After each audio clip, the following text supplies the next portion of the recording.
CM Yogi Adityanath का आज मुरादाबाद, रामपुर और मैनपुरी का दौरा है। मुरादाबाद में प्रबोध सम्मेलन में शिरकत करेंगे योगी आदित्यनाथ। उसके बाद रामपुर और मैनपुरी में सीएम की इंतखाबी रैली है।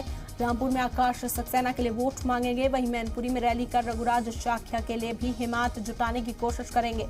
बता दें कि गुज़िश्ता रोज ही रामपुर पहुंचे थे अखिलेश यादव और आज योगी आदित्यनाथ अपने उम्मीदवार के लिए रामपुर का दौरा करने वाले हैं, रामपुर में रैली करने वाले हैं। मैनपुरी में भी योगी आदित्यनाथ की रैली है जिसमें रघुराज शाक्या के लिए वो वोट मांगेंगे। सीएम योगी आदित्यनाथ मुरादाबाद, रामपुर और मैनपुरी के दौरे पर रहेंगे। बड़ी खबर है इस वक्त उत्तर प्रदेश से आप तक पहुंचा रहे। मुरादाबाद में प्रबुद्ध सम्मेलन में शिरकत करने के लिए योगी आदित्यनाथ पहुंचेंगे। उसके बाद रामपुर और मैनपुरी में इंतखाबी तशहीर में हिस्सा लेंगे। बता दें कि रामपुर से उम्मीदवार आकाश सक्सेना की हिमायत में वोट मांगेंगे, वहीं मैनपुरी में बीजेपी के उम्मीदवार रघुराज शाक्या के लिए भी वोट करने की अपील लोगों से करते हुए नजर आएंगे। तो आज योगी आदित्यनाथ इंतखाबी मैदान में उतरे दिखाई देंगे।